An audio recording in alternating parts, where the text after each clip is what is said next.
ओम शांति 14/11/2024 प्रातः मुरली। ओम शांति बाप दादा मधुबन। ओम शांति मीठे बाप दादा, मीठे बच्चे, हाँ जी मीठे बाबा। इन आँखों से जो कुछ दिखाई देता है, इन आँखों से जो कुछ दिखाई देता है, इसे देखते हुए भी नहीं देखो। तो आँखों से जो चीज़ हमें दिख रही है वो हमें देखते हुए भी नहीं देखना है। इनसे ममता निकाल दो, क्योंकि इसे आग लगनी है। इन सबको क्या है? आग लगनी है, इसलिए इनसे ममता निकाल देना है। जो भी आँखों से दिख रहा है उन सब में हमें ममता निकाल देना है, क्योंकि उन सबको आग लगनी है। प्रश्न है, ईश्वरीय गवर्नमेंट का गुप्त कर्तव्य कौन सा है जिसे दुनिया नहीं जानती है? कौन सा है ईश्वरीय गवर्नमेंट का गुप्त कर्तव्य? कौन सा है जिसे दुनिया नहीं जानती? उत्तर है, ईश्वरीय गवर्नमेंट आत्माओं को पावन बनाकर देवता बनाती है। यह है बहुत गुप्त कर्तव्य जिसे मनुष्य नहीं समझ सकते। जब मनुष्य देवता बने तब तो नरकवासी से स्वर्गवासी बन सके। क्या कर्तव्य है जो दुनिया को नहीं पता है? ईश्वरीय गवर्नमेंट आत्माओं को पावन बनाकर देवता बनाती है। यह बहुत गुप्त कर्तव्य है जिसे मनुष्य नहीं समझ सकते।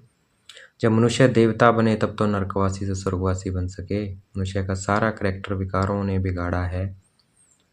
अभी तुम सबको श्रेष्ठ करैक्टर वाला बनाने की सेवा करते हो, यही तुम्हारी मुख्य कर्तव्य है। ओम शांति। जब ओम शांति कहा जाता है तो अपना स्वधर्म, मैं कौन? आत्मा, अपने स्वधर्म में टिक जाओ। अपना सारा ध्यान केंद्रित करो भ्रिकुटी के मध्य में। कहा जाता है तो अपना स्वधर्म और अपना घर याद पड़ता है। शांति धाम की रहने वाली ओम मैं आत्मा इस शरीर में भ्रिकुटी के मध्य में विराजमान। कहाँ की रहने वाली हूँ? शांति धाम की रहने वाली हूँ। मैं शांत स्वरूपा हूँ। तो अपने घर याद पड़ता है, फिर घर में बैठ तो नहीं जाना है ना। घर याद आता है लेकिन बैठना नहीं है। बाप के बच्चे बने हैं तो जरूर स्वर्ग का वर्षा भी याद पड़ेगा, और स्वर्ग भी याद पड़ेगा। बच्चे बने हैं तो वर्षा भी याद पड़ेगा, नई दुनिया जहाँ हमें अब जाना है।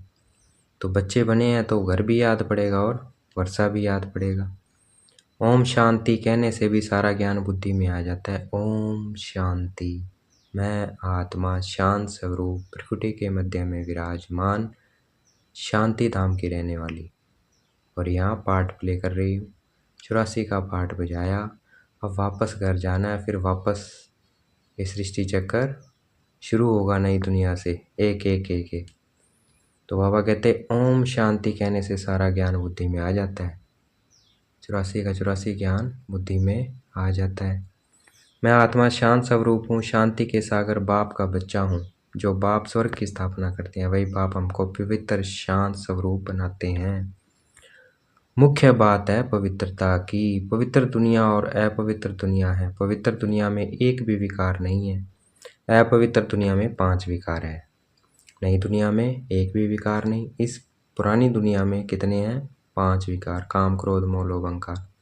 इसलिए कहा जाता है विकारी दुनिया। वह निर्विकारी दुनिया, निर्विकारी दुनिया से सीढ़ी उतरते उतरते फिर नीचे विकारी दुनिया में आते हैं। वह पावन दुनिया स्वर्ग सतयुग, और यह है पतित दुनिया कलयुग। राम राज्य और रावण राज्य। द्वापर कलयुग रावण राज्य, राम राज्य सतयुग त्रेता। समय पर दिन और रात गाए हुए है ना, अपने समय पर ही होंगे। 5000 साल पूरे हो गए, अब दिन आने वाला है, तो अपने समय पर।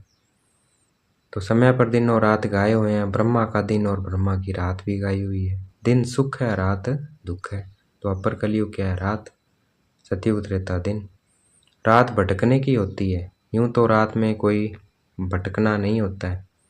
भटके है ना, भक्ति में कितने भटके, पर मिला नहीं परमात्मा, तो भटकने की होती है।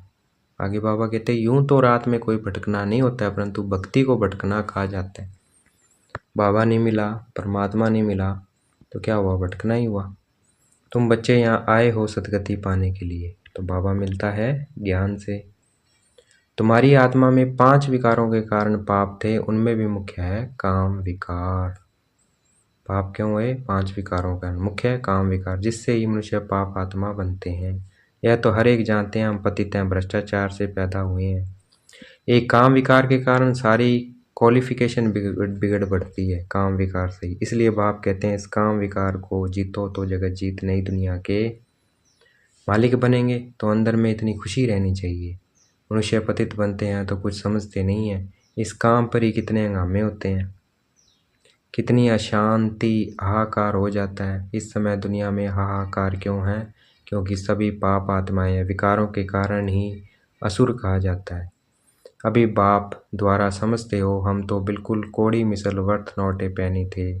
काम की जो चीज़ नहीं उसे आग में जलाया जाता है। तो काम की चीज़ नहीं होती उसे आग में जलाया जाता है। तो अब क्या वर्थ नोटे पैनी बन गए हैं, तो अब क्या योग अग्नि से अपने को पवित्र करना है। अभी तुम बच्चे समझते हो दुनिया में कोई काम की चीज़ नहीं है, तो दुनिया को आग लगनी है। दुनिया में भी कोई काम की चीज़ नहीं है, तो जलाया जाता है, तो आग लगनी है। सभी मनुष्य मात्र को आग लगनी है। जो कुछ इन आंखों से देखते हो सबको आग लग जाएगी। आत्मा को तो आग लगती नहीं है। आत्मा तो जैसे इंश्योर है। आत्मा को कभी इंश्योर कराते हैं क्या? आत्मा तो इंश्योर ही है, उसे इंश्योर तो शरीर को कराते हैं। बच्चों को समझाया गया यह खेल है। आत्मा तो ऊपर में 5 तत्वों से भी ऊपर रहती है, 5 तत्वों से पार परम धाम में। 5 तत्वों से ही सारी दुनिया की सामग्री बनती है। सारी दुनिया की सामग्री किससे बनी हुई है? 5 तत्वों से। आत्मा तो नहीं बनती, आत्मा तो सदैव है ही। वो ना मिटती है ना बनती है, वो सदैव है, सिर्फ जन्म लेती है अलग अलग। सिर्फ पुण्य आत्मा पाप आत्मा बनती है। सतयुग त्रेता में पुण्य है, द्वापर कलयुग में पाप।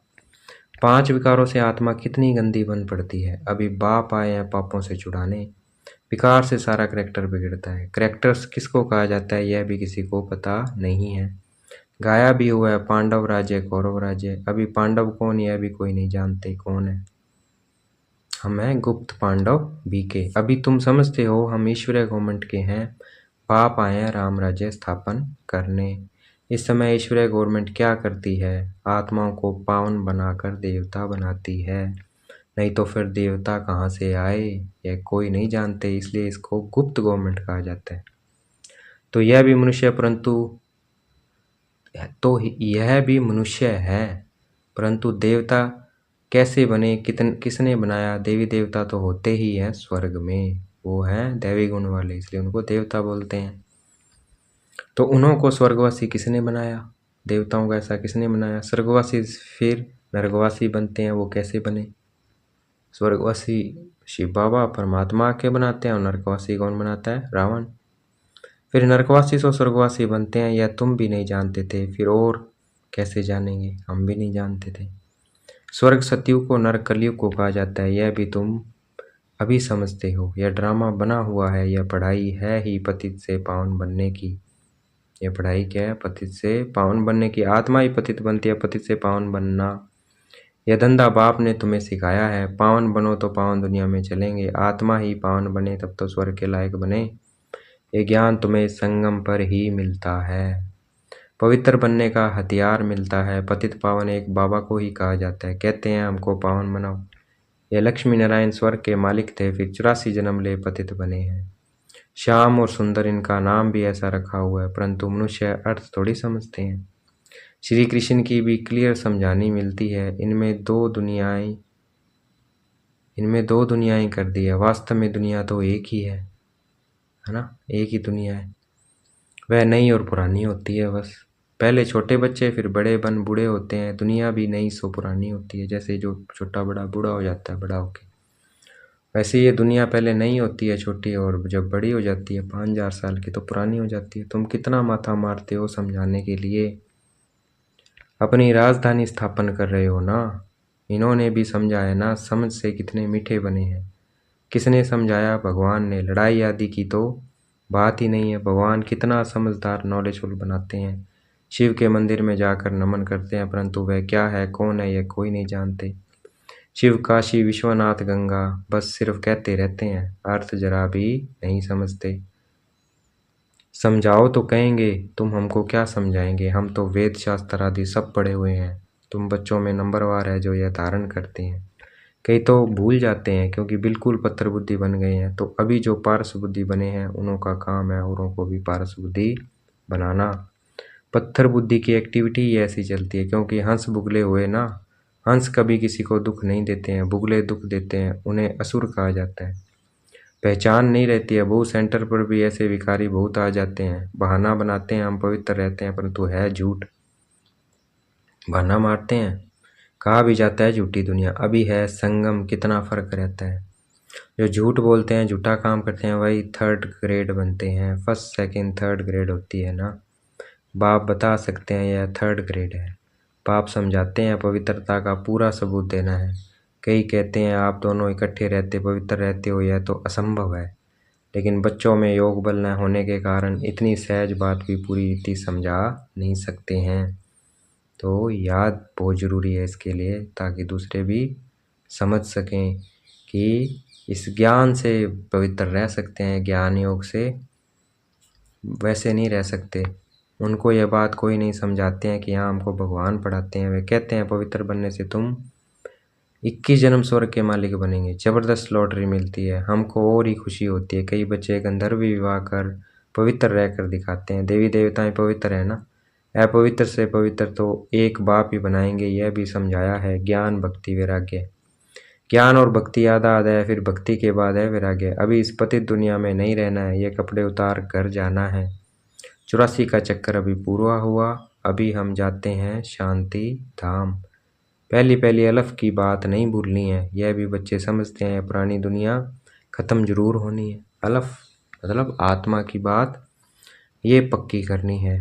कल भी कहा बाबा ने, बाप नई दुनिया स्थापन करते हैं। बाप अनेक बार नई दुनिया स्थापन करने आए हैं, फिर नरक का विनाश हो जाता है।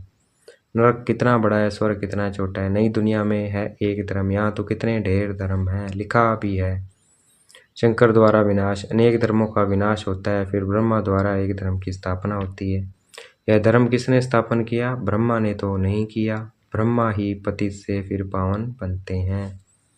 मेरे लिए तो नहीं कहेंगे पतित से पावन, पावन है तो लक्ष्मी नारायण नाम है, पतित है तो ब्रह्मा नाम है। पावन है तो लक्ष्मी नारायण, पतित है तो ब्रह्मा। ब्रह्मा का दिन, ब्रह्मा की रात। उनको शिव बाबा को अनादि क्रिएटर कहा जाता है। आत्माएं तो है ही, आत्माओं का क्रिएटर नहीं कहेंगे, इसलिए अनादि कहा जाता है। बाप अनादि तो आत्माएं भी अनादि, खेल भी अनादि है। यह अनादि बना बनाया ड्रामा है। सब आत्मा को सृष्टि चक्कर के आदि मध्यांत के ड्यूरेशन का ज्ञान मिलता है।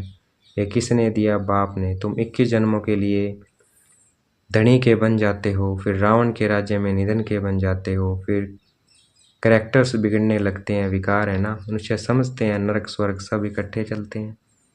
अभी तुम बच्चों को कितना क्लियर समझाया जाता है। अभी तुम गुप्त हो, शास्त्रों में क्या क्या लिख दिया है, कितना सूत मुंझा हुआ है। बाप को ही बुलाते हैं, हम कोई काम के नहीं रहे। आकर पावन बनाकर हमारे कैरेक्टर सुधारो। तुम्हारे कितने कैरेक्टर सुधरते हैं? कई तो सुधरने के बदले और ही बिगड़ते हैं। चलन से ही मालूम पड़ जाता है। आज हंस कहलाते हैं, कल बुगला बन पड़ते हैं।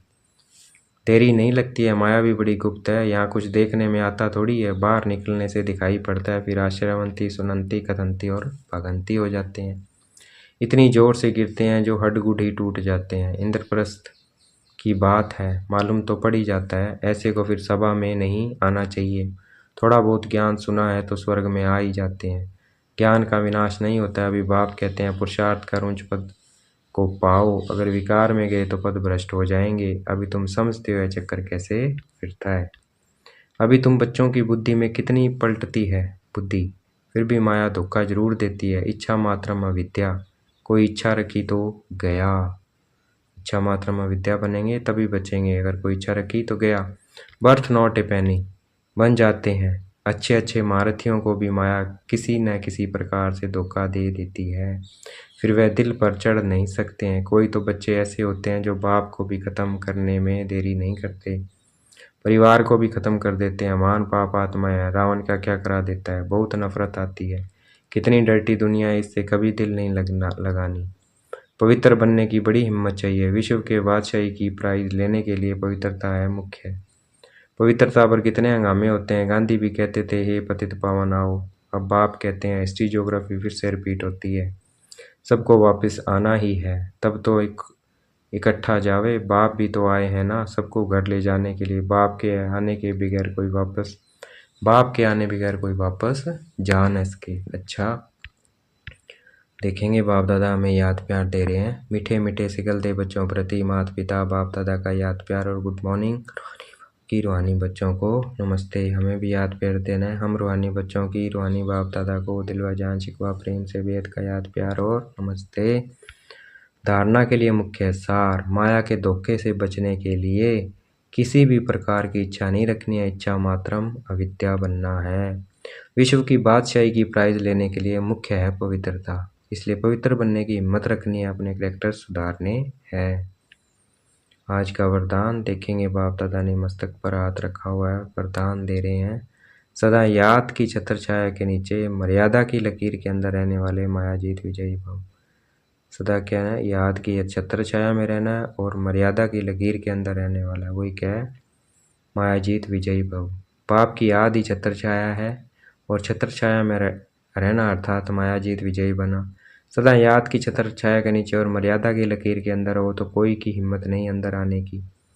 मर्यादा की लकीर से बाहर निकलते हो तो माया भी अपना बनाने में होशियार है, लेकिन हम अनेक बार विजयी बने हैं। विजय माला हमारा ही यादगार है। इस स्मृति से सदा समर्थ रहो तो माया से हार हो नहीं सकती। आज का स्लोगन है, सर्व खजानों को स्वयं में संभालो तो संपन्नता का अनुभव होता रहेगा। सर्व खजानों को स्वयं में संभालो तो संपन्नता का अनुभव होता रहेगा। जो भी बाबा ने खजाने दिए उनको संभाल लेना, धारण कर लेना, तो संपन्नता का अनुभव होता रहेगा। अच्छा, ओम शांति। शुक्रिया मीठे बाबा, शुक्रिया।